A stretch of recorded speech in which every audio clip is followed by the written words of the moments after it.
Hey, what's going on, everybody? Welcome to episode number 74 of the Audible Farm Podcast.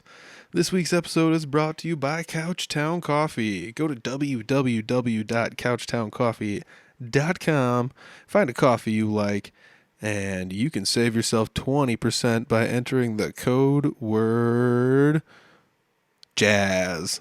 This week's code word is jazz. Why is it jazz? Well, I'm sitting down with one of my buddies who likes to play jazz, and that's not all he likes to play. Lately, he's been playing, it's kind of like rock and roll stuff and country stuff and things like that. So he's been playing a lot of stuff lately in a handful of different bands, doing jam nights and things like that. He just stays busy all the time doing stuff. Alejandro Trevino is sitting down with me this week, and we are talking all about music. Tank Anthony Band is something he's been doing a lot lately. They've been pretty busy and they've got big plans planned. So otherwise it's whiskey shakes, jam nights, and anything else he can fill his time with musically. He's a very busy guy, so I'm glad I got he afforded me the opportunity to be able to sit down with him and talk to him. Not that he's untouchable, but he's busy. So I said, hey, can you make one work this week? And yeah, definitely. So we got it all worked out. We did it. I am so happy to be able to sit down once again with Alejandro Trevino. If you guys want to hear some of the basics about Alejandro, like how he got started and stuff like that, that's all back in the prior episode that I did with him. Let me see here if I can scroll back far enough in time to pull that one out. Let's see how far back it would go. It was a while ago. It was one of the first maybe like 20 or 30 that I ended up doing. I didn't actually know Alejandro when I first did a podcast with him, but it was pretty fun to be able to sit down and talk with him and figure out who he was and what he was all about. So, I'm not seeing it right here offhand, so I'll tell you what. If you guys want to scroll back and look at it, oh, there it is, episode 37. That was how far back I did with him. So check that one out. That's a good episode too if you want to get some of his background. Otherwise, this one we're just kind of sitting down hem-hawing about music and talking about the stuff we see in the scenes, what influences us, what genres we've lived through, and things like that. This is a fun one. It's just two guys comfortably sitting down talking with one another, and we pretty much just recorded a nice conversation. And, I hope you guys have fun listening to it because I had a great time sitting down talking with him. So go check him out live sometime. He's tons of fun. He's a great guy. It's Alejandro Trevino, guys. Episode number 74. It's the Audible Farm Podcast with your host, Peter Stockdale.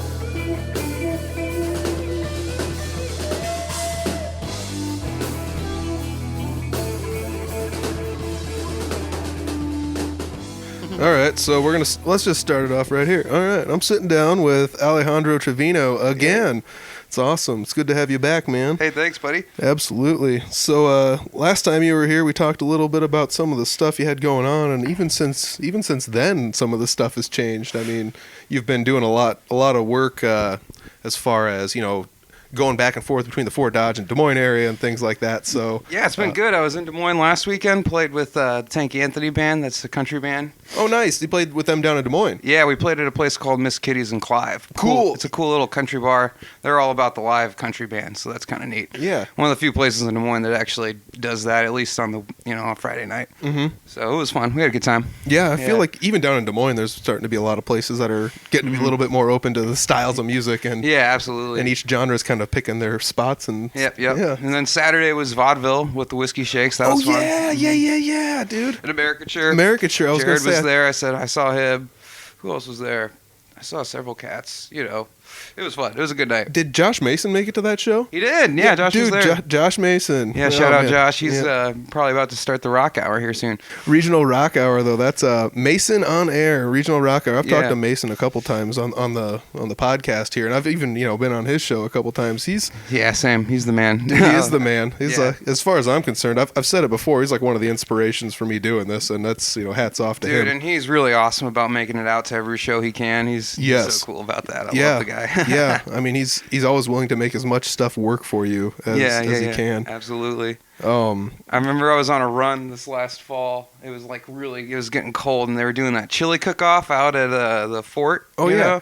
And he had a chili booth out there, and I was running, and I just stopped in and said hi. I'm all sweaty, and it was we had a great conversation out there. And then later I see that he and a buddy did a They did a song. It was God dang it. What was that? It was Jolene, but they changed the lyrics to chili for the chili cook-off. It was one of the funniest things I've seen in a long time. That's that was awesome. amazing. Yeah, so good work on that one, Josh. Oh my gosh, yeah, Mason's the man. He does so much work around the community. Even with the 92 rock stuff, I feel like he's becoming more present as like a figure, like a you know, like just a public DJ type person. Well, now they got that Wednesday night at Sneakers. Well, that's tonight actually. I got that. I got to run over to that later.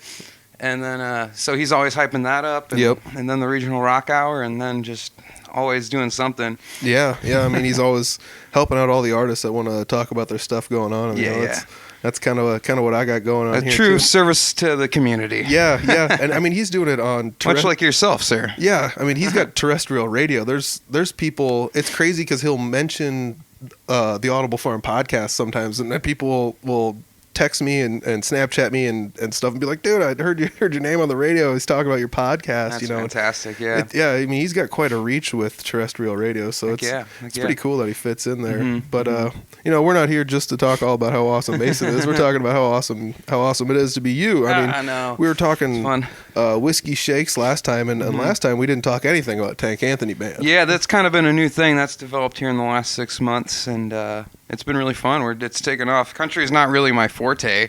I did live in Nashville for like a year and a half or so, and it was fun. You know, I liked it a lot. It wasn't quite my style, but yeah, it's been fun to start playing more country, and we're actually going down to Nashville here at the end of the month, so I'm excited. Oh, for that. dude, that's super cool. Yeah, fun things are happening. Yeah, man, that's really awesome. Yep. So like when you play with Tank Anthony Band, you're not like busting out like jazz fusion style, you know, we bass and stuff. We do a pretty wide variety. Like we do a lot of the modern country stuff, but we do some oldies too. We do like George on My Mind. We do like Superstition. Cool. You know, we do some SRV and stuff. We Sweet. got Ronley in the band now, so it's just the firepower there is unbelievable. Yeah. And DJ Fisher plays rhythm guitar in that and sings some songs. He sings that Tracy Chapman song, Give Me Just One Reason. Oh, yeah, it's fantastic. He does a good job with that. He's solid. And then we've got Fernando Salazar playing drums in that band. Oh, cool. Yeah, he's cool. He's from Gowrie. Well, he's from California. Lived in Gowrie for a while, and now he's here in Fort Dodge. So. Oh, crazy cool. Yeah, he's a good kid. I like him a lot. He's young. He's a young kid. Just turned 21. Oh, nice. Yeah, it's fun. Yeah, that's awesome. We've been having fun with him. Dude, that's really cool having like a younger guy in the band. And dude, yeah, and he kicks some serious ass, so it's cool. That's really cool. Yeah. And I mean, I've been seeing as far as like online in the music community and on Facebook and in different areas like Tank Anthony Band, you guys have been playing a lot of shows, it seems like. Yeah, it's been busy. The schedule's been filling up fast, and summer's going to be even crazier. We've already got some big ones planned. I know we're doing at least one big like house party thing in Twin Lakes, I think, and we got a trip to Houston in the works and stuff like that. So, yeah, things are going well. We'll see what happens. So it'll be an exciting year for us. Yeah, not just regional stuff, but you guys, you're talking about leaving the state and going to other states. What are you guys going to be doing in Nashville? Playing just a few gigs. Sweet. Yeah, kind of just seeing what's going on. You know, I have a bunch of friends down there, so I'll be catching up with them too. But cool. Yeah, we have like 2 books solid right now. I think we're working on a 3rd, so at least 3 nights there, and then we'll check on back. Yeah, I mean out there, I'm sure you could pick up shows every day. Depending on they where have music. You know. Yeah, most of the bars, play from 10 a.m. in the morning until 2 o'clock in the morning. Yeah. So bands, every 4 hours, 4-hour shifts. It's crazy. Our first slot is 10:30 to 2:30. Oh, geez. So, that's AM? Yeah, and that's no breaks. 4 hours, no breaks. They go hard out there, man. It'll be fun. We'll have a good time. Yeah, you're not playing around when you get out there. That's for sure. Oh, you're playing hard, man. Because you got to cover 4 hours. That's all you're doing is playing around the whole time. Yeah, exactly. Oh man, but yeah, I mean, I assume it's a lot different going out there and trying to play gigs than it is, out here. There's probably a lot more availability, but I bet there's a lot more contrast in how you have to fill up your time, like we were talking about. 4 hours straight. Yeah, the problem I found with the Nashville scene was you're working every night, 3-4 hour gigs for not a lot of money. It's really tough. Like they're playing for basically tips out there most of the time, just because most of the bars don't have to pay like a front to the band, just because there's such a large amount of musicians there that are willing to play for free that they can get it figured out. So that makes sense. Yeah, there's a few places that will pay like a bare minimum to the band, and then they make tips. So it's not a bad deal, but you got to really hustle. And it's just long hours playing, usually modern country gigs and stuff like that. Yep. And then, I didn't want to do that. It didn't feel like a great use of my time. It was just to really get into that scene. It was a huge time commitment. Yeah. And it just wasn't really my style in the first place. So I decided to not go for it. Dude, yeah. I mean, I can totally see that being like a huge time commitment as far as wanting to even make any impression, with any longevity in that scene. And it's I'm sure it's a lot of, I mean, even if you can find, I'm sure there's lots of people that follow a lot of people from the Nashville area, musically online and whatnot. But definitely. But I mean, they're posting every single day. They're making videos and all sorts of content. Man, not just music. Yeah, I've been geeking out on, there's this cat named Jack Pearson. Okay. You need to look him up he's just one of the most unbelievable guitar players I've ever seen. Awesome. When I was living down there, I went and saw Vince Gill and the Time Jumpers. Okay. I'm sure you've heard of Vince Gill, one of the classic country guys. Great guitar player, and his band, the Time Jumpers, are just fantastic. Everyone can play their butts off. And Jack Pearson comes up on stage for a song, and I didn't even know who he was at the time. This was when I was living down there, and I was just on a date, and it was like, holy cow. It was just, my face literally melted. It was one of the most insane things. Look him up on YouTube. He's the baddest motherfucker. But yeah, it's just, there's so many good killer musicians out there. It's insane. There's just, it's ridiculous. Yeah, I mean, it's one of the things I kind of got into when I started. I'm not very active on Instagram. There is an Audible Farm Instagram at Audible Farm, and that's I guess where I spend most of my time. But it never gives me the correct algorithms as to be like, you might like this, because it's like it thinks I'm a golfer and like all this other stuff. So it always gives me the worst algorithms that anybody could possibly ever give you to listen to stuff. Right. But every now and then I end up with a situation where I find something that I really like, and I don't remember the name off the top of my head, but it was one of the only algorithms that stuck. And there's some people in Nashville that are making videos that are kind of comically based around music. They're not like doing. Oh, really? All right, I guess I'm back once again. Dead batteries. So I might have to try and figure out a solution to that, because it's happened a few times now. But anyways, we were talking Nashville and Instagram artists and things like that. But like, I found some people that would do like comedic stuff. Like one of the first ones I saw was a video of a guy, and he's like walks in, he's like, dude, NAMM, it takes so much out of you going to NAMM all day long, and the guy's like, I don't care if I ever, don't ever see or play another guitar ever again. And the dude when it pans out, there's a dude sitting at the bed, and he's just like, ba-doop boop boop boop boop boop boop boop, and the other guy's like, and he's like, all right, fine. And he gets his guitar out, and he's like, dun dun dun dun dun. They start jamming a song out, but the guy just looks like unimpressed and unenthused by it all. He's like, I've just been dealing with guitars all day, dude. Yeah. But I mean, stuff like that. It's almost Flight of the Conchords ish, but not quite. That sounds funny. I'll have to look it up. You'll have to send that to me. Yeah, if I can find it again, I'll send it to you. But I started following a few people here and there that do stuff like that, and it's crazy, because the people out there, you think, it's all modern country type stuff, but it's not. No, it's not. It's a very diverse crowd out there. There's a lot of really fun stuff going on. Yeah, I love the scene. I don't mean to knock it. Yeah, I mean, no, it's not a knock on it at all, because like one of the things I found out is the people that are usually like really good at one genre aren't just good at one genre. Absolutely. Yeah. I mean, you're no different yourself. I mean, honestly, but like it's one of those things where you're just like, oh, this guy's really good at country, and like that's all he can play, and then he can actually shred metal. Think John Mayer. That Jack Pearson guy I was just talking about. I've seen videos of him with with Vince Gill, but then I've also seen him with like Tommy Emmanuel playing jazz. Oh, cool. And stuff like that, and hear him play some killer blues guitar, just insane stuff. He was with the Derek Trucks band for a while. Oh, wow. So like, he's it's just like the variety there is insane. Yeah. It's just awesome. You got to be kind of a jack of all trades. It helps. Yeah. They all influence each other, Bingo, yeah. I mean, that was one of the things where you see, like, metal borrows a lot from the blues, so you can kind of be good at one and good at the other one a little bit, Yeah, absolutely. I've been trying recently to improve my classical chops. That's been, like, a whole thing. Dude. That's a whole... I've been listening to, like, Mussorgsky and shit like that, and Dvorak. Okay, It's, like, weird shit, Yeah, dude. It's been fun, though. It's just, like... Just, try and get your brain thinking a different way. And how do you go about doing that? Do you like just listen to it and play along, or do you have like music written out that you're trying to play along? Mostly I've been listening to a lot of it. I've got a bunch of vinyl, old classical records and stuff. And so I've just been trying to just get some of it down, or like start to understand, like really listen to it and try and just get my head wrapped around it first of all. And then maybe eventually start transcribing some of it, but it's, there's some really awesome stuff out there. It's like, and it's just like a whole world you don't even think about half the time, because we're so, especially us as guitarists, we're so concerned with guitar music, most like 95% of the time, I would say.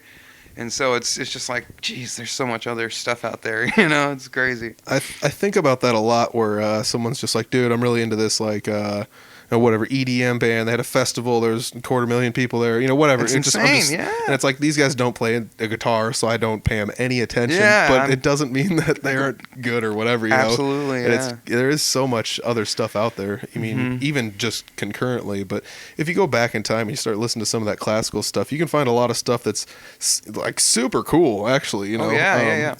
It has influenced a lot of people that even play guitar. Because those neoclassical kind of guitarists. Yeah, you'll be surprised too. Like you'll hear like I'll be listening to like an old classical record, like a Beethoven piece or something like that, or just Rachmaninoff or whatever, and you'll hear a melody and you're like, I've heard that melody a bazillion times, and you didn't know it was from Symphony Number 4, or whatever, or Piano Concerto Number 5, or whatever the hell, And so it's like, it's cool to kind of get like these crazy, weird, nostalgic, memories, these melodies that are so timeless. They've been reused and used a million times over, and it's cool to find the origin of it sometimes. You know what I mean? Yeah, definitely. I mean, a lot of. I mean, I don't want to just speak for everybody, but like I grew up, of course, like everybody else, kind of like watching cartoons on Saturday morning. You hear like the Looney Tunes songs. You're like, man, I didn't realize how many of these songs are actually just. Man, those Tom and Jerry episodes. Yep. They had some crazy scoring there. There's one episode specifically that one of them's playing a piano. Uh-huh. And it's one of the most magnificent, like 5-minute, little skits of all time. It's incredible. Yeah. I just couldn't. Yeah, you should. That's a fun one to watch. I kind of forgot about it till just now.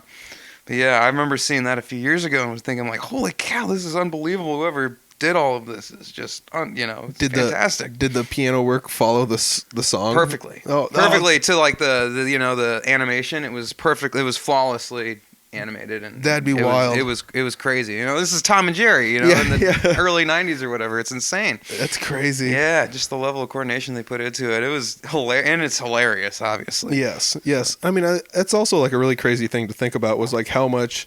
It's not like none of it goes into today's music or today's movies and TV and things like that, but how much music played a part in older, like even just like cartoons when you're a kid growing up. But it seems like older movies and things like that, even silent movies, that's all they had was music to lean on, right, to invoke some sort of emotion. I know, yeah. I really ought to dig into that genre more. I don't really know too much about it, but I mean, I love movies. Obviously, even just the film scoring within movies is fantastic. I recently got back into Philip Glass. Okay. He's this classical kind of guy. He very simple, seemingly simple, like these piano melodies, and they're very just vibey and hypnotizing. And he does a lot of film scores. A friend showed me this one. It's like I forget the name of it. It's like the South African word, for like basically your soul is at unease or something. Something your soul is out of balance. It was heavy. It's really, really cool. That's crazy. And yeah, it's like, geez, like you kind of, that's a whole nother world you don't even, I don't pay nearly enough attention to. Yeah. If we're being honest. I recently also saw a Hans Zimmer YouTube. He was on the Tiny Desk show. Yes. NPR Tiny Desk. And, or not Hans Zimmer, Max Richter. Max Richter. Okay. Yeah, it was Max Richter, and Jesus Christ, it was fantastic. Just very vibey violins, keyboard setup, and it was just beautiful, beautiful music. Yeah, the Tiny Desk stuff is actually really fun. Every now and then I see what I'm just like, whoa, this is insane. What's going on here? Yeah, some of those guys do really great, like low key arrangements of their tunes. It's awesome. Yeah, because I mean that was the gist of it. Was like take something that has a deeper compilation and break it down to like the most bare bones you can, and bring your stuff in and play. You know, Absolutely, they yeah. like gave them a tiny little. If you watch them on YouTube, it's just a tiny area they I get know, to play. it's fantastic. I love it. And they smoosh them all in there and stuff. And there's some iconic ones, that's for sure. I've probably watched 1,000 of them. yeah, I mean, They're great. I mean, I've seen some of them where they take the drum set down and it's just like you get like a hi-hat and a kick drum and a snare, you know. Yeah, I've seen them fit some pretty big groups back there too, though. It's insane. Yeah. You know, sometimes they squeeze a bunch of people in there. It's good. I like it. Yeah, I mean those like little mini studio YouTube shows are kind of fun because it gives you a chance to see a lot of times like what a band looks like, you know, out of their natural environment, Sure. you know, in a different area or something. Absolutely. Yeah. It's you know, it's really, there's something to be said for putting musicians a little out of their comfort zone. They always seem to step up, I think, you know, more often than not. If they're a good musician, they step up, and it's really, NPR Tiny Desk is definitely a symbol of that, you know. Yeah. I mean, as far as that around the area, the easiest place to do that would probably be like a jam night, which, you know, if anybody's listened to most of the episodes, you can hear me talk about how much I enjoyed going to jam nights and then how sad I was that jam nights went away. But they're starting to come back around. They're the area. back, yeah. They're it's a little more low key. Where they're doing it over at River Hops now. River Hops Brewery on Main Street here in Fort Dodge, and it's the the second Thursday? What day is it? Thursday? Yeah, it'll be the second Thursday, right? Of the month. 13th would be the second. Yeah. Second Thursday of the month now. It's been good. I think it's growing every month, so hopefully it just keeps growing. You know, we love having people. We like mixing it up. It's a really good time. Yeah. When you say we, who are we talking about? Who was like that? Because what I gather from seeing it online, there's kind of like a house band that starts it off. It's a rotating house band kind of. The fixtures have been up to this point Ron Lee King and then Sean Minikis. Oh, cool. I think they've both been there pretty much every time. I've played. Caleb Ferry, I think, is playing with us tomorrow. Who played drums last time? I think Dean Davis did it the last time I played, and I think they've had a couple other guys in there since. Dude, cool. And they've had a couple other bass players. I'm not thinking of who they've had, though. You bass players are all interchangeable anyways. Don't worry about it. We're all we're all the same. No one listens to the bass. No, actually, that's like a crazy one because every now and then we'll have like a band rehearsal or something. The bassist can't make it, and it's like, dude, we can't do some of these tunes like at all without a bass. No, like, I know. Yeah, I mean, you could do them, but it's something is ludicrously out of balance when there's no bassist. Yeah, it's definitely a key ingredient, I think, for most music. I love bass. Yeah, you know me. Bass is my first thing. So yeah. So you can't go without a bass if you're used to having a bass. Do you ever go to jam nights and not play the bass? Because you can play guitar. I can. I haven't lately. Actually, this last time I didn't think to bring a right-handed bass. I'm left-handed, as you know. But I only had left-handed basses there, so I was like, if anyone, no one can come up and play bass because I'm left-handed. Yeah. So I have a right-handed bass here that's not mine, but I'm gonna take it anyways. And and I just be like, if anybody wants to play, here's a bass you can play. Oh yeah, makes sense. So. Yeah, I guess I wouldn't have even thought about that. Because I would actually like to play guitar, but I got tied down to bass the last time I did it. So if you wanted to play guitar and you had to hop up on somebody else's guitar, would you literally just like put it on backwards and then flip it upside down? Yeah, that's how I'm used to playing guitar. Oh, you actually don't use like the lower horn as a strap lock. You just like put it on backwards and then flip it upside down. Yeah, basically. Yeah. I think yeah. I mean, you're obviously playing it upside down. Like it's just like, but an electric. I don't know. I guess I don't have an electric here, but well, I guess go to a jam night and find out. I just play it upside down though. It's just, And I think we talked about that on the last podcast. Sometimes it's annoying because when you do flip it, it like gets really high up on your chest, Yep. Especially because some guys are shorter or taller or whatever, and so I've had some funny instances where I try to put one on and it's up at my neck, So I remember it takes adjustment. Going to a jam night here and the same thing, and I mean like my guitar doesn't hang very low compared to most people, but I'm a bigger guy, so if you put it on somebody who's a foot shorter than me, it's gonna hang down to their knees. Right. Yeah. So like I was at a jam night. I left my guitar up there. If somebody wanted to use it, somebody's like, "Can I use this for a couple songs?" Yeah, go ahead. And they start giving me crap about that. Like, "Oh man, this thing's hanging so low," and it's like, "Well, you're like a foot shorter, dude. Yeah, just tone it down a notch." But all straps are adjustable, so it kind of Punk works rock. out. It's the punk rock thing. I used to have a low bass, and that was the best. Oh man, I loved it in high school when like the full extent of how far your hand would go down was about where your strings were at. Well, and you're playing with a pick, so it's all wrist motion anyway, Yep. basically, unless you're going crazy and putting your arm into it. But Yep. it didn't matter. It didn't matter. Oh man, so if you're listening to this, the day the show comes out Thursday, so it would be technically tonight would be the jam night. So if you're listening to this during the day, come out, come on hang out, come say hey. Yeah, you're at River Hops in Fort Dodge, correct? Yeah. Correct. Yes. Yes. All right, got to get it right. Yes. Because there's a lot of places in Fort Dodge that have music now. Yeah, nowadays, it's insane. It's been good. It's been awesome. I like it. Yeah, there's about like 4 or 5 mainstays where you can, if you have the correct genre, you can definitely get involved and play some music. It's pretty wild. Yeah. I'm happy about it. And they're all good people, so it's been fun. I recently played a show up at the Eagles Social Club up on the 3rd floor. Oh, yeah, I used to play. That's where we played all our punk rock shows when I was a kid. Yeah. It's great area. Whoever's running the show there, love it. Thanks for that. I really appreciate that. They did us really good at the door and everything. So I knew the guy who his name was like Ken or something like that. I think a lady's running it. Yeah, but now there's a lady running it. I'm not sure who that is. She's super nice. She did a great job. She was very helpful with everything. So that's I did the Monsters plus. Ball there in October, but I had nothing to do with setting it up. So so I just went and played. So yeah. Oh God, that's always the best though. Oh, too. it was a fun night. I got a little too drunk that night. Yeah. That's kind of what we ended up doing with the show. East Madison had booked a show and they were in charge pretty much, but it was one of those deals where like a handful of bands were booked, and then one of them dropped off, and then another one dropped off. So it turned into this thing where it was like, well, do you want to play first or second? How much time can you soak up? Because it's only 2 bands now. And so, Three Finger Betty, I guess we're not shy to playing a couple hours. We've done it before. It's a thing. We've got enough material, which is weird to have a punk band that knows enough material to play like 2 hours. Dude, that is insane, actually. Yeah. I mean, we'll throw some other stuff in there, like every now and then, like a jam that session. Takes a committed audience to listen to aggressive punk rock music for 2 straight hours. Yes. That takes a very committed audience. Yes. And indeed it did. A couple of people that I had a couple friends that came.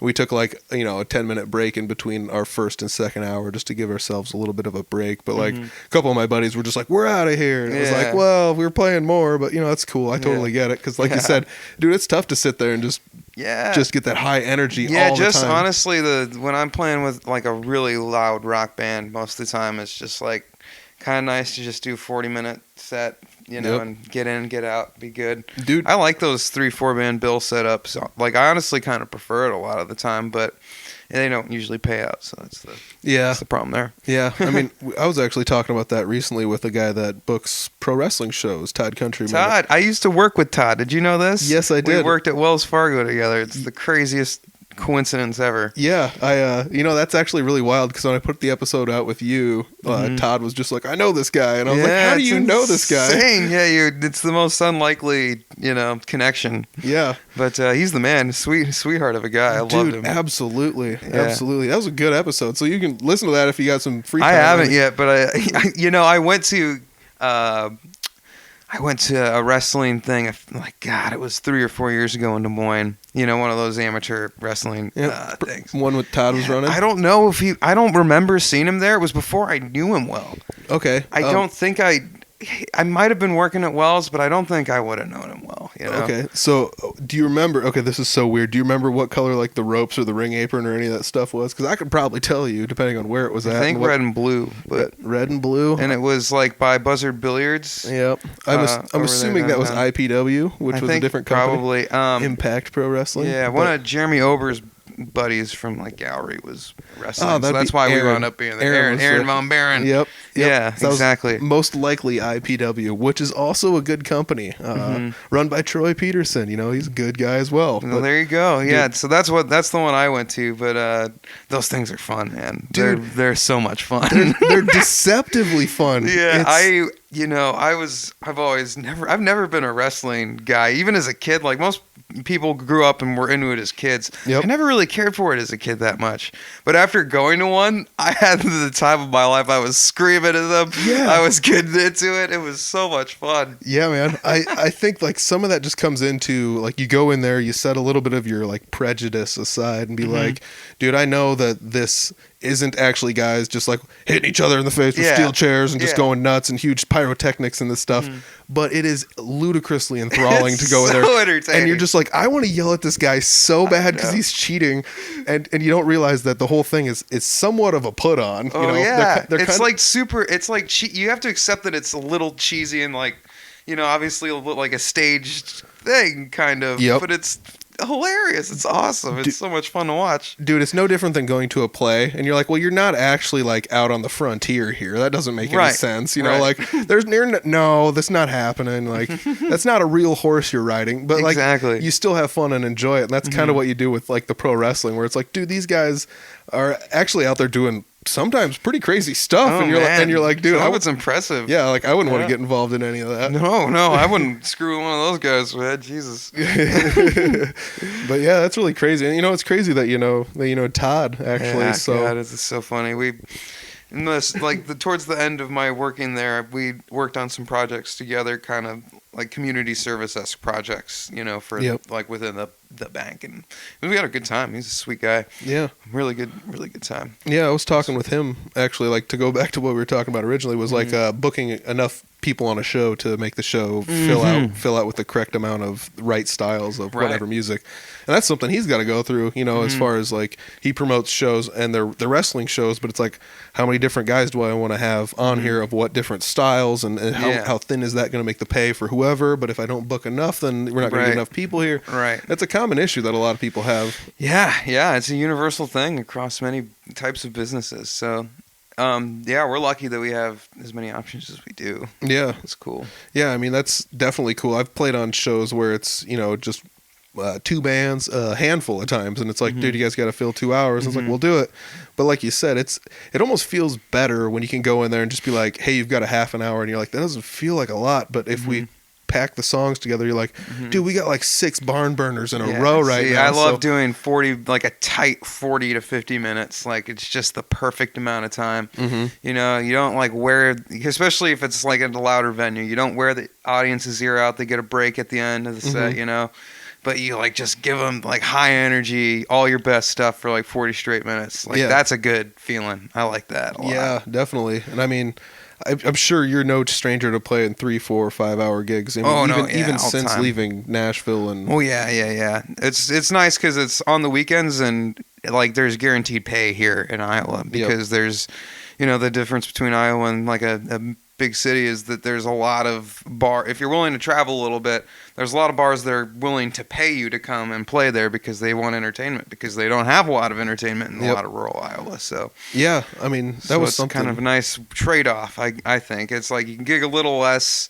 You know, I don't have to devote as much time as I would in Nashville to make the money that I would need to. You know, it's just kind of nice. Yeah, It's a good deal. it makes total sense though, because like we've in the Three Finger Betty camp discovered that like if we leave Des Moines where there's less, like the towns have less options of things to do, it seems like more people come to the shows and enjoy what's going on. Yeah. And I mean, it's almost like the smaller the town, the better, because we've gone to some towns and it's like, dude, this place is packed, and it's like, well, we don't have ever anything going on. Like, it's the only bar in town, and there's music. Like of course, everyone's gonna be here. Yeah, exactly. I mean, that's your options are that, or there's a diner you can eat at, and then maybe there's like a come and go or something. exactly. And those are the only things in town. Exactly. Yeah, it's there's something to be said for it, and I enjoy it most of the time. You know, sometimes you wind up at a podunk bar and there's like 12 people there, and that sucks. But you know, it is what it is. Yeah, I mean, even that to some extent is kind of fun to be able to do, like to do the nomadic thing and show up for a place, and you actually get a little bit more personal interaction with the people than you do if there was 50 to 100 people there. Yeah, well, and it's nice, and if there's a little bit of guaranteed money there too, Yep. Like, whereas, like, you go to Nashville and maybe you play a bar and there's 12 people there and you're, like, making nothing, and it's just like, God damn it, what do I... And no one's into it because, they've seen 4 other singer-songwriters that same afternoon or whatever, and it's just like, gosh, dang it, like, how do I get any attention around here? Yeah, it's tough, man. I mean, that's one of those places you could just run around and light yourself on fire, probably not even get enough attention. Yeah, exactly. It's like the big fish, small pond problem, It's like, do you want to be a big fish in a small pond, or do you want to, like, be a big fish in a really big pond where there's a crap ton of other big fish? Yeah. It's kind of about selecting the size of the pond you want to be in, I guess. Yeah. I always just said I'm a regular fish in a medium pond. Yeah, fair enough. I'm just kind of hanging out there. I'm right there with you, man. I think that's fine. I'm cool with that. Absolutely. I mean, when I first started playing music, I'd go down to the Des Moines area, and it was just like, dude, there's so many people down here playing music, and there's so many bands, and how are you gonna grind out your own little niche? And I guess like the easiest way to do that is just keep doing it. I mean, it really doesn't matter where your scene is at, as long as you just show up and have perseverance, and you always bring your A game. Always bring your A game. Always try and be friendly and meet new people, and you see what happens. Yeah, things kind of come together. I'd say like the hardest thing for me was to put aside my own musical preferences, and like, because you go to shows and you'd be like, this isn't my favorite kind of music, but then like once you become buddies with some of the people, you're just like, dude, this music, it's awesome. It's A, not made for me, which is the reason that I had a prejudice originally, and B, when you're just like, dude, I can't play any of that, like, and then you're like, what tuning are you in, like what pedals are you using, like I would have never thought to even try these chords, and I've never played a song once with half the stuff you're doing, and I like going to shows and hearing that, like recently, like Clint Riedel I was at one of his shows and he was playing, and it's like, dude, his style is so different than mine, but it's so fun because I can't even mimic what he's doing, right? Cause it'd be nearly impossible to do his thing, It's all about being your own unique self. Clint's certainly good at that. Yeah, definitely. He's always been a really nice guy. I've run into him a couple times here recently. Saw him at a show in Humboldt when he came up to Humboldt at the Poorhouse there. Nice, So it was really cool to actually get to see him play again, because I don't, believe it or not, I don't get to see him play as much as I do. Yeah, that's a fun band. They're playing Friday at the Community, I think. Oh, cool. Yeah, so if you want to see them, go see them. Yeah, I love all those guys. They're dear friends of mine. So absolutely, I see Clint from time to time. We always have a blast. So he hosts the Jam Night up in Barnum and outside. Yeah, I've been Dodge. up there a few times. Cool. When I'm around on a rare Tuesday, that doesn't happen very often. But when I've gone down there and gotten plastered and had a good time with Clint there, it's good. Dude, it's tons of fun up there. Like I've been up there some nights and I've even played the drums, and it's... Oh yeah, it's very, very low key there. That's a good jam night for if you're a beginner and you're nervous about getting out. That's a fun one to go to because it's just a complete screw around. Yeah, and that's the other thing though. You show up there and it's sometimes you get people there playing violin, sometimes people are playing the flute, sometimes people are playing. You never know what people are gonna show up there and play. Yeah, there's some weirdos out there. Yeah, don't weirdos playing violins. Dude, actually, I went and saw Steve Vai, and there was a lady playing violin. Sick. And That'd it be was cool. Insane. She was awesome. That was like the first time I ever got introduced to people playing different instruments. I remember as a little kid freaking out because Yellow Card had a violin player. You remember that band, Yellow Card? Yep. Oh yeah. Ocean Avenue, was that right? Yeah. Geez. Okay. Yep. Memes, man, memories. Well, that was the stuff that was shoved down. That was on. That was on MTV every morning before school. I remember that.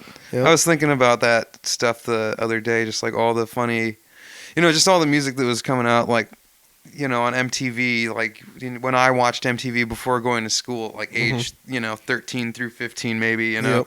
It's like, gosh, there was some hilarious stuff, like My Chemical Romance and like all those crazy emo bands and just the R&B stuff in the early 2000s that was coming out. Oh man. Yeah. Oh gosh. And I remember like when those channels first became available, and you're just like, I'm soaking in all this new music. We've never had this. And the videos were epic. Yeah. Every video you'd watch it a million times. As a kid, you're so into it. Well, you saw them every morning. They were on pretty much every morning, the same gosh darn ones. And directly after school, they had countdown shows and all sorts of nonsense. Yep.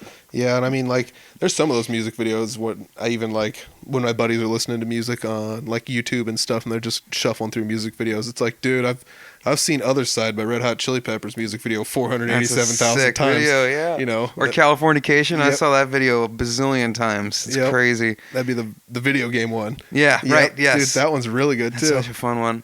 I think we're at a unique age where we are very rare. Like there was like a rare 5 to 10 years where like that was a thing, Yes. And it's like, man, that's crazy. Yeah, because I mean, there was early MTV, but Yes. we were like in the second phase of MTV where it like was super dumbed down and kind of cheesy, but still fun, Yeah. and very our generation, it's cool. It was interesting. It's funny to think back on. Well, it was weird because like music videos weren't really a thing, and then they kind of became a thing in like the 80s. Right. They became more popular into like the early 90s, and MTV just started playing like every music video they could get their hands on, and before you know it, you're watching. Like you're watching music videos on Beavis and Butthead, for gosh sakes. Yeah, This but is like half awesome. the bands, it's like I've never heard of any of these bands. It's like this is a band from the late 80s, early 90s. They're from the UK. They put out one album. They've played 9 shows. Here's their music video, and we're going to play it for you. And they had some random stuff on there Yeah. in the early 90s, but I don't remember that as well. No, I don't remember it That either. wasn't my time. Like, I missed that part. I was too young to enjoy that.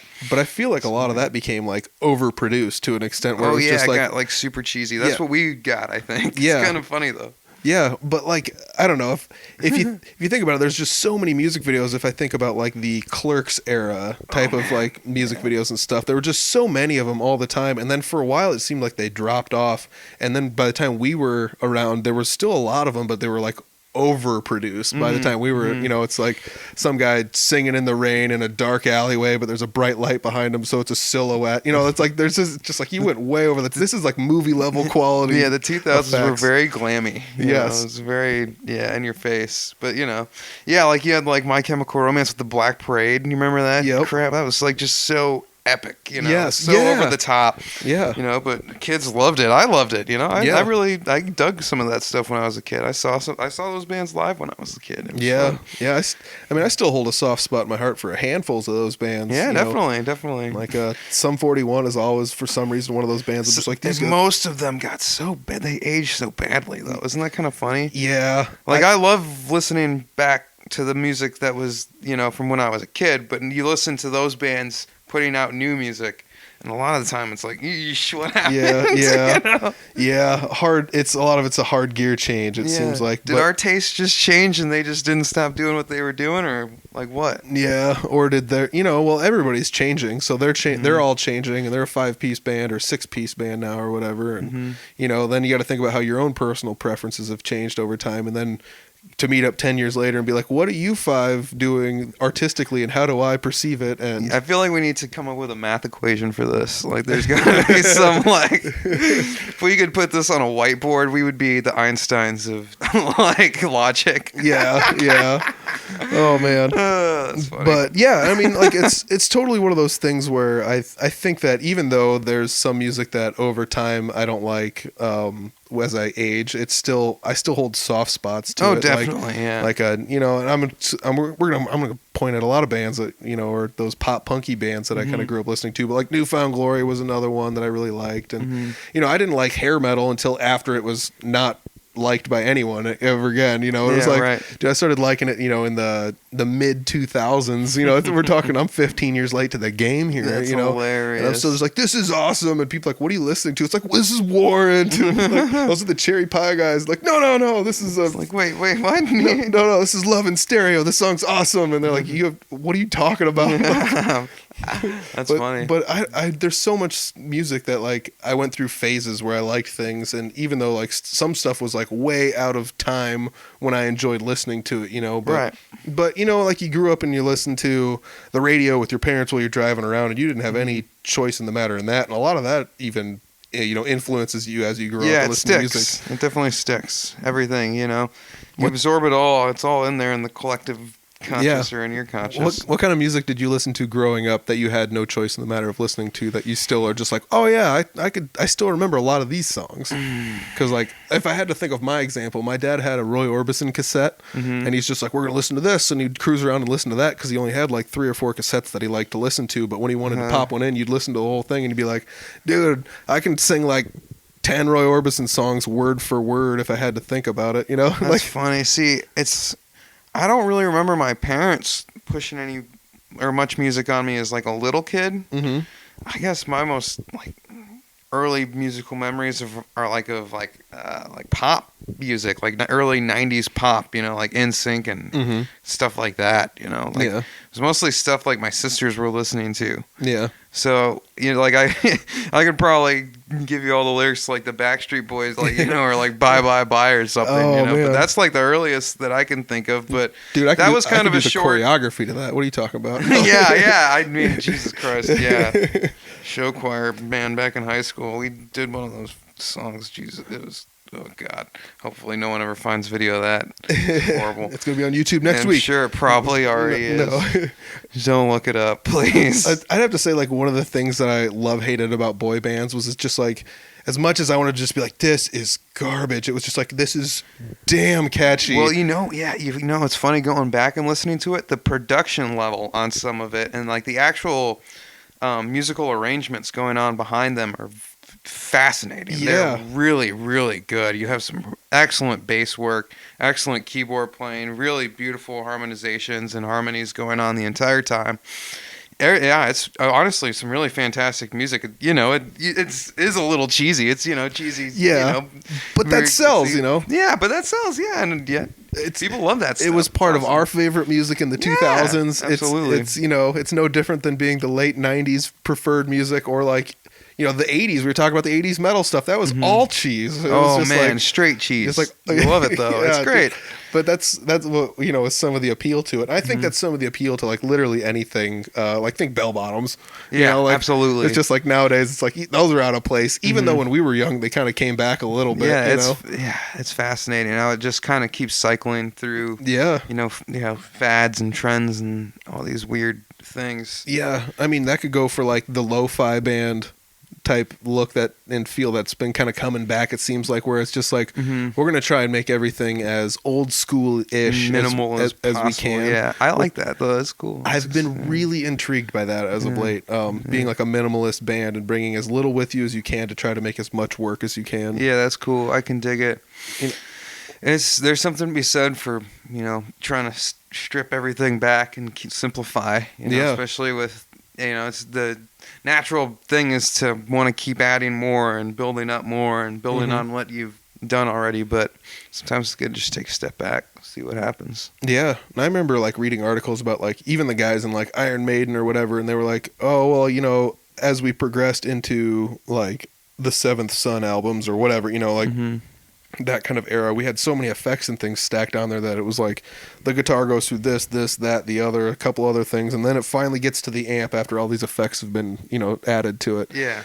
But by the time they like came back around and were kind of like rejuvenated in the 2000s and we're going to start doing everything again, they're like, let's just go from the bottom up like we did last time. Let's just plug straight into the front and only use what we need. And, you know, and that was another thing, like you said, you're just not stacking all those extra tones in there to it almost dampens your sound a little bit. Yeah, it makes it really dense, and sometimes that's hard to listen to for a long time. You know, it's hard on the ears. It can be. Yeah, that's why like so many of those old school recordings like have, you know, kept so well, like the Tom Pettys and the Neil Youngs, and like, you know, it's just like simple raw guitar, microphone on the amp. You know, no bullshit.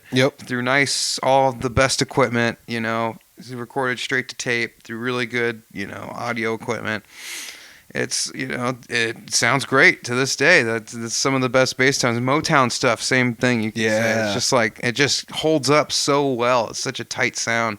And it's just so simple, really, when you know what they were doing. It's just raw instruments. You just get the best sound. You get people that play really well. Yeah. It's a very, very simple formula.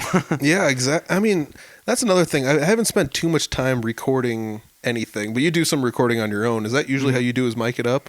Yeah. You don't do any direct in of any sort like that, or I've done it on bass before, but I like putting it, like, I usually do both. Yeah. But I've been in situations where I've only used DI, but most of the time I like having live sounds everywhere. Yeah. Yeah, it makes sense. And sometimes I'll add effects after the fact, but like through, digital programs or whatever. Mm-hmm. But most of the time I try and leave it as untouched as possible. Yeah, it makes sense.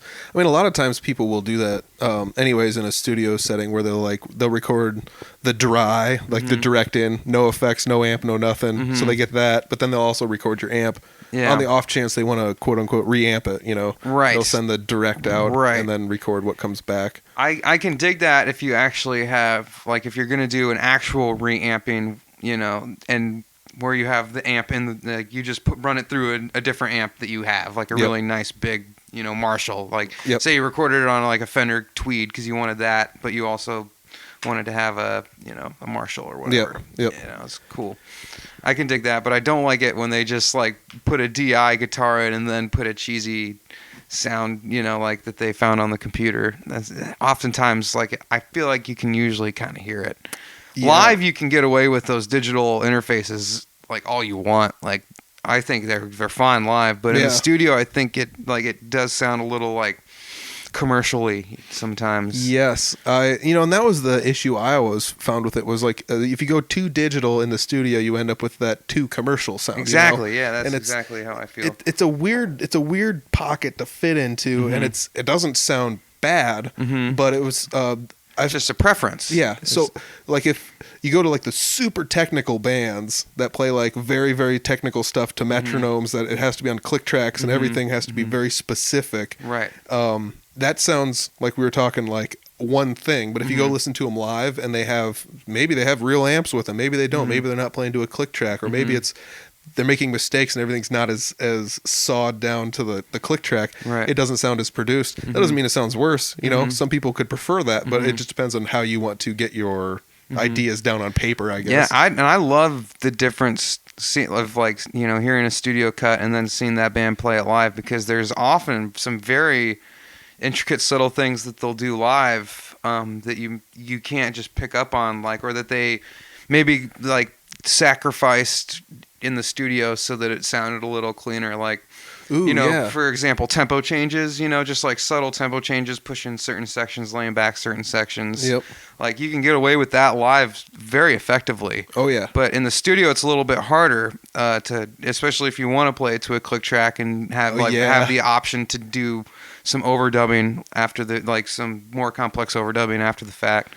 So there's some give and take. Like, do we want to do it to a click, or do we want it to feel natural and not? That makes a lot of sense, actually. I never thought about like the songs that would have like slight tempo changes. I guess one that would have, off the top of my head when you were talking about it, was like Tuesday Afternoon by the Moody Blues. Right. Kind of has like a weird sort of a cadence change halfway through it where it slows down a little bit. And that, like you said, it invokes a different emotion, kind of makes you like lean back and think about it a little bit. And I never would have thought about how hard that would have been to record, all at once to a click, because you would have to like somewhere slow the click down to the new tempo. Right. And there are people that can program clicks to do that. And they can do it well. Like, I've especially in the more like I guess metal scenes, I think, where like an advanced like tempo change is that can all be programmed with the metronome on the computer. Yep.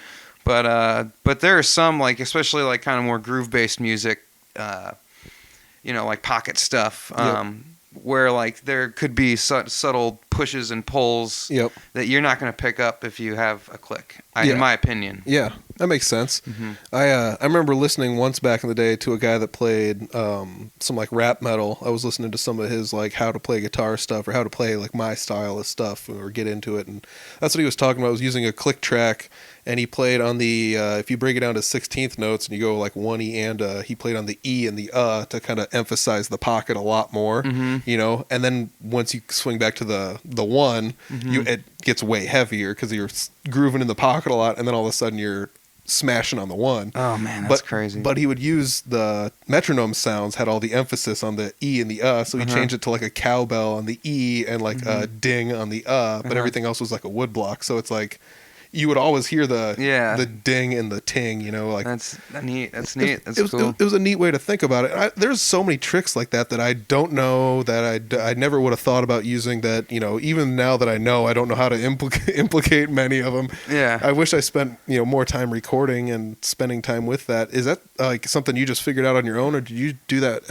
at school when you were at Berkeley? There's a lot of that at Berkeley. I didn't major in production, so I didn't do as much of that as maybe I would have liked in retrospect. Mm-hmm. But I've always recorded on my own, so Mm-hmm. I've kind of just always learned just by doing it. Mm-hmm. I have worked with some cats that were really into doing like the drum programming stuff. Oh yeah. Like they'd record a drummer live, but then like they'd go in and make sure everything was like spot on, Mm-hmm. and that was their thing, and they did also do pre-recorded drum sampling too for a lot of like punk bands and some metal bands and stuff like that. Uh-huh. But that kind of like metronome calculating and that kind of drum work was way too tedious for my taste. I was never a big fan of it. Dude, yeah, I've played around with that a little bit on like Guitar Pro and things like that, and Mm-hmm. it's so interesting the stuff you can come down with. But like you said, it's so tedious and time consuming. It's very We're talking time-consuming. 16th and 30 seconds, and It felt very unnatural to me to work that way, yeah. So not knocking it, like it's great, and like when it works really well. But Yeah, and that just comes down to using the tools you want to use to get the job done the way Right. you want to get it done. Mm-hmm. There's nothing wrong with any of this stuff. Mm-hmm. I was talking about this on a Facebook group recently where someone was like, which amp is better, this one or this one? And people were fighting about literally subjective things Mm-hmm. Yeah. like they were facts. it's like these are different amps. There's no better. They just sound different. Exactly. Was Dio or Ozzy better at singing in Black Sabbath? Right. Like they're different. They're just different, so totally completely different. different, and that's Yeah. you can't really compare them and say, well, this is gonna be, he's better. Clearly, I was really excited to hear that Killswitch's original singer came back, Killswitch Engage. oh yeah. And like I think they put out a new record last year that I haven't really listened to. Someone just told me about it. Somehow I'm a big Killswitch Engage fan. Yeah, so, dude. Like I didn't know they'd put out a new record. It's somehow flown under my radar. So I'm excited to spin that. Yeah, they always had a couple songs every album that were really intriguing. At to me. least a few songs per album that kick serious ass. Yeah, I was just like, dude, this song is They're really reliably a few bangers on their shit. good. Yeah, dude, I remember seeing a video of their guitarist was notably he liked alcohol. He was like has a brewery or something like that. I don't know. Yeah, but like, I don't know about that. I remember him like seeing a video of him on stage. He goes off stage, goes over, orders a beer, gets it from the dude on the side, and then like goes back up on stage with a beer because he's got a wireless unit. So I always thought that was pretty funny. That's to awesome. like they're serious, but they're clowning around too a little bit. I'm wearing this Front Bottoms t-shirt right now, and I saw them in Des Moines. They literally brought a bar on stage with them, like a little makeshift like stage bar, and they had a bartender there, and they had guys from the other bands that had opened for them sitting at the bar during their whole set. It was That's awesome, and people insanely would fun. come off and on and in and out and like sit at the bar, and the singer would go back and take a shot almost every other song. He did like 15, 20 shots by Jeez. the end of the night. Had to be- It was I would insane. hope it's staged alcohol. Oh, dude, I doubt it. He looked pretty hammered. He was pale, sweating. It's just It's like, this guy is not going to be standing when he gets off stage. Gross. He was telling us he apparently had a really bad breakup in Iowa before, so he was like, "Screw this place. I hate being here." Oh, yeah. But he was cool about it too. Like, it was a really fun show. Okay. Yeah, it was good. It was hilarious. Dude, it was that very kind funny. of that kind of fun stuff on stage has also always intrigued me. Like yeah, well, like, so little like gimmicky things can be cool. yes, if you do them right, they can be really fun as long as they don't take away 100% from like the music that's going on. I never think about it because I primarily think of myself musician. You play music and that's all you do. But Right. like I've every now and then been around bands that have done things like that, and it's always It could intriguing. be a show, yeah. I always loved just like things as simple as like James Brown, like he'll be like, hit me 2 times, and the band will go bop bop, hit me 3 times, bop bop bop, hit me 6 times, bop bop bop bop bop bop bop, or whatever, and then you go, I feel good. The band comes in, that's Dude, so exciting. that's It's just such a gimmicky, stupid little thing, but it's so effective when it's done well. It is so good. James Brown, loved watching him do his thing, dude. It was Oh, man. that was another one where every now and then I'll get into a YouTube hole, and that was one I got into, was just watching him play in concerts, and the fact that he had a whole band behind him doing that stuff One of the too. most iconic things I've ever seen is his appearance on Letterman where he's playing with Letterman's house band, and they canceled everything. He just took over the whole show. It's like a whole 30-minute segment of James Brown. Like, Letterman had come out, done his opening, intro and monologue or whatever, and then James Brown was supposed to do a musical thing, and it just went off the rails, and he just wound up playing like 4 songs with the band, and it was just crazy. Dude, that's super cool. Really, really fun. Dude, that's fun. Like, I don't know. That's a completely different style of music, though, too, with like the full band. I wish there was like an availability to do something like that. It Straight feels funk band? Yeah, I mean, like, it feels like if you had like a trombone and a trumpet and a saxophone and like everybody in the band. I mean, the closest thing we have to that right now, Lone Tree would be Lone Tree, and like they're like, unfortunately, I've only heard them. I've never seen them. Oh, live. you gotta see them. They're fun. They do some James Brown tunes, dude. Yeah, They're and fun. that was the thing. It just blew me away, and I need to go see them. That's on me. That's my fault. They played in Humboldt actually once, and you're missing out. They kick serious ass. And I did not feel well. They so don't. I didn't To be go. fair, they don't play very often. No, but it's hard to arrange. I think how many people are in that band? 12 people schedules. Yeah, most of them are. A couple of them are retired, chilling out. Yeah, Most other people have day jobs though, just like they're not- everybody It's else. not like they're Chicago trying to tour the country and play, a different city every night. It's different. Yeah.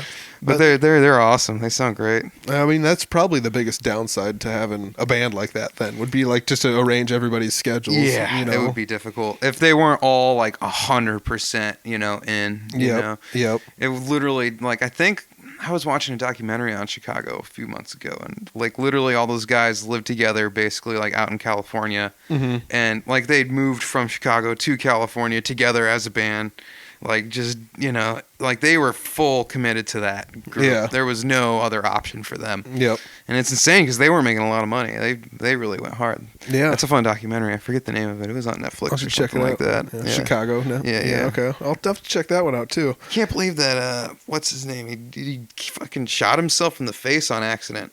Who was that? The guitar player, Terry Kath. Really? Yeah, he died tragically. Yeah, after their like third or fourth I album. didn't know that. Yeah, he was just like playing with the gun and like shot himself in the face. Oh, jeez. Like 3 of his friends were in the room with him. Oh my god. Yeah. That would have been so. Isn't that horrible? That would have scarred everybody for life. Yeah, Like, exactly. oh That's my just God. devastating. What a horrible way to go. Yeah. Oh my gosh. Yeah, people, like, there was a question, I think, of whether or not it was suicide, but I think that everyone agreed that they thought the gun was unloaded and he was just fucking around. Oh man, that's Yeah. so crazy. I don't even know. God, that'd be nuts. Mm-hmm. It seems like just about every time you and I get together, we sit down and we talk about something. There's like, oh, you got to check this out. Like that Chicago documentary. I'm definitely going to look into that. That sounds weird one, sounds yeah. crazy cool. That reminds me, shortly after we did our podcast, you and Jordan Reuter did one, and you guys, I've listened to that, and you guys were talking about me giving you jazz recommendations like Yeah. I was some sort of drug dealer. And it's like, man, where do you go when you need your jazz fixed? It's like, I go to Vino's. It's like, I do too. That's hilarious. No, I was laughing. Yeah, I remember you commenting about that on Facebook. Like, but it's true though. Like, ever since I listened to last time I was did a podcast with you, we actually were over at your place here, and I was listening to some Al Di Meola beforehand, and it was one of those deals where it's just like, man, I've never sat down and listened to any of this. And you start to like dig through his catalog, and you're like, this guy is weirdo good. Yeah, it's crazy. It's insane. I mean, you dig in too deep and you find out some people don't like him because he's sometimes not nice or whatever. Yeah, like of course. I've I heard don't that. look at anybody that closely. No, but that was the thing that made me just be like, bro, that was some people don't like him for that reason or whatever. But Oh, really? I mean, you could find that about anybody. Jaco Probably. Pastorius was another one. People were just like, this guy was mean, and it's like, I the guess dude he was super. just crazy. He was was super good though. And he was like, tripping balls most of his life, I think. yeah, I mean, He had a lot of acid. that was I a think. bad thing about him though. He got in like a fight with someone, and that's what that's actually how he ended up dying. Was he got into a fight with somebody and got like head injuries. Is that what it was? Yeah. Yeah, he that got could like be it. kicked out of a bar or something and Yeah, picked that does sound a right. fight with somebody outside. Yeah, that's right. And Yeah. the guy he picked a fight with was He was only like 29 or something, right? Yeah. Crazy. yeah. I have one of his albums on vinyl. Oh, It's jeez. awesome. So good. That's that's crazy. That's But, a great album. Herbie Hancock's on that album. Everyone's on dude, that cool. album. It's really, really cool. Yeah, I mean, so that's like one of those things. I think every time I do a podcast with somebody, we we delve into territory where it's like, oh, I've never heard of any of this. And they're like, you got to check it out. And I always end up expanding my knowledge of everything. You know, I love hearing, about where other people are, what they're thinking about musically, where they're coming from, like what they're into in the moment. I enjoy that more than I enjoy really talking about what I'm into. Because I feel like what I'm into is boring compared to what you're probably into, Well, I mean, that's just because you have more exposure to it, Maybe. I don't know. Maybe it's just me being self-conscious too. I don't know. Well, I mean, let me liken it to something in my situation. People are just like, dude, the podcast is so cool and everything, and and I mean, it is cool, but it's fun, just it's my everyday, it's standard. I don't think about it that way. It's just something that's going on. Well, that's why it's fun to be a guest. It's like it's a nice change of pace. I get to do something I don't normally do. Yeah. Plus, people get to see what new stuff you're up to, because you're like one of those musicians that's always doing stuff. Yeah, and I'm very bad about keeping people updated in general, so it's good for me to be forced into things like this.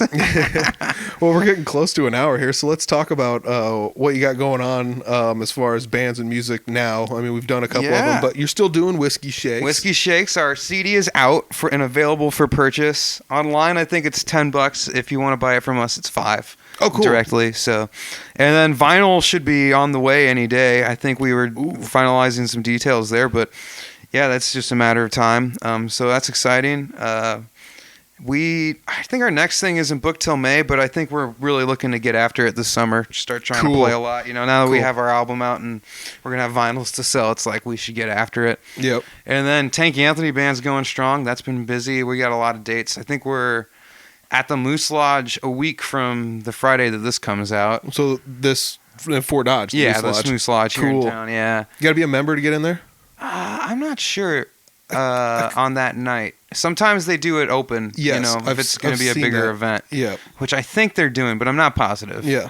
Around this time last year, they did one that was open, but I'll double check. Yeah. Maybe I'll send something to you and you can. Usually their Facebook does post it, the Moose Lodge. Yeah, they're good about it. Yeah. They're awesome. Yeah, so check that out. Yeah.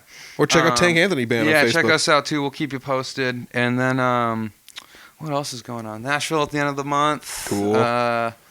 And then March is busy. Jeremy Ober gets back, so Brew Republic picks up again. Cool. I think we're going to be in Humboldt before long, so we'll come say hi. I think we have the Poorhouse towards the end of March, so neat. Yeah, we'll come say hey and nice. Yeah, and beyond that, it's just going to be steady going. Yeah, I mean, you got the jam night, which would be it's tomorrow night, but it's tonight if you're listening to the podcast. Yes, Thursday come night. out, come hang out. We would love to see you. Yes, and that's in Fort Dodge. River Hops. Yes. Yep. And so, but do you go to these jam nights a lot up in this area, or do you usually just kind of reside down in the Des Moines usually area? Only when I'm in the house band. When I'm not here over the week, I'm usually in Des Moines trying to get Whiskey Shake stuff done or doing some recording on my own. I've been trying to get a jazz guitar little project thing going so I can start booking more gigs with that stuff. So nice. Yeah. Nice. So it's been good. You ever go to jam nights down in Fort Dodge? In Des Moines? Yeah. I've been to a few, but they're so crowded most of the time. Yeah. Not really my thing. Yeah. I'm not trying to, get up there and impress anybody or do anything crazy. I've got enough going on as it is. It's just like, I'm okay with meeting people organically and starting bands that way. Yeah. Yeah. And I mean, that was the thing about the bigger the city, the tougher it is to get involved in a jam night, it seems like. Absolutely. It's hard. Yeah. You just got to be willing to wait around. You have to really want to, commit. You know, I'm busy enough where I don't really feel the need to go out and do that very often. Mm-hmm. But I really ought to go out and do it again. It's been a long time. Yeah, definitely. Mm-hmm. All right, so I'll pop links to everything you got going on down below as far as bands and stuff like that. Appreciate that, man. Anything else? No, I'm good. Thanks for having me, cool. man. Dude, thanks for joining me. I appreciate it. Great to see you. Boom. Huge shout out to Alejandro Trevino. Some people call him Alex. Some people call him Vino. Alejandro Trevino. That's how I know him. If you want to check out some of his music, I got links down below to the Facebooks and such. You can find your way from there and just search it out. It's most of it's available for purchase online. Some of it, you can find other places, but it's all out there for sale. It's pretty cool. It's one of those things I found that was really neat about a lot of independent musicians was the amount of people that actually want to support them and buy their albums. So that's really cool. Just doing all the work to put the stuff out there and give it to somebody, have it available for sale is actually just a lot of work in itself, on top of making the music and things like that. So shout out to all the people out there doing the work, putting their music online, giving everybody a place to go buy it if they want to go buy it. it's one of those things I really like, supporting musicians any way I can. My product of choice is usually going to see bands live and then just buying t-shirts. I like t-shirts. That's my thing. I got a lot of t-shirts. If you like t-shirts or zip-up hoodies, I got t-shirts and zip-up hoodies for sale. Go to www.audiblefarm.com. Check it out. There's links there to how you can contact me and hopefully get your hands on one of those babies. It's kind of nice. The shirts are Bella canvas. They're super soft. Ask anyone who's got one. It's super, super soft. Otherwise, zip-up hoodies, 3-color logo on the back. Love it. It's great. I'm still kind of up in the air whether or not I want to get more merch or just stick with the stickers or what. I might end up doing another round of t-shirts when the weather warms up. So if you want to get your hands on a t-shirt or a zip-up hoodie, zip-up hoodies are good for the cold weather right now, but hook it up. That's where they're at, audiblefarm.com. I've got a few left up until, I don't know, when I sell out I'll probably buy something else, but we'll see. So that's what I've got for now. I'm running in the single digits on both of those, so that's what those are. So we'll see. Hit me up if you want one. If not, it's cool too. Otherwise, www.audiblefarm.com has got all the links to everywhere where you can listen to Audible Farm. Maybe you were even listening to the podcast there. Thanks. Appreciate it. It's really cool. Thanks to everybody that listens. This is really awesome. I want to say thanks to Couchtown Coffee. This week's code word is jazz. Oh, man. Last time I was talking a lot of jazz stuff with Alejandro Trevino. This week it didn't come up too much, but I'm still using the code word jazz. You got to go check him out live. He's a fun guy. I got links down below to some of the bands that he's in. And you know what? That's what this is all about. Going out and finding these people and talking to them about what they got going on. And a lot of it's travel, a lot of it's going places, a lot of it is doing a lot of work, a lot more work than it seems from the outside, and I really, really appreciate those guys and gals, everybody going out there doing all the work that they're doing. It is from the people booking the shows to the people playing on the shows to the people that own the venues that have the shows. Every one of you guys are doing due services. We even mentioned Mason from 92 Rock in this episode. Shout out Mason. Really appreciate everything you're doing for everybody in the music scene. Thanks for constantly being a beacon of hope out there, just having fun on air. You're becoming a really great personality on Facebook. If you guys don't have Mason on air on your Facebook, check him out. He does tons of fun stuff. Follow 92 Rock on Facebook as well. Regional Rock Hour every Friday night, 92.1 in Northern Iowa. They got links if you want to listen worldwide. Check them out. They're online. They're on Facebook. I got an episode with Mason earlier, so check it out. Scroll back, look for Mason on air, give him a like, and check out all of Alejandro Trevino's stuff down below. Lots of cool stuff. Tank Anthony Band's been ripping it up in Northern Iowa lately, so check those guys out. I can't wait to get to one of their shows and check them out too. Maybe, hey Tank, if you're listening to this, hit me up. Let's talk. Maybe. We'll see what's up. I hope this works. Maybe that's how. Should just call people out and hope they're listening and be like, hey, hit me up, let's talk. But yeah, anyways, Tank, hit me up. Let's see if we can get a podcast going. That'd be fun to sit down and talk with you. You've been a busy man lately, so anyways, thanks to everybody for listening. Thanks to Couchtown Coffee. Enter that code word, save yourself 20%, www.couchtowncoffee.com. I'll check everybody next week on the podcast. Peace.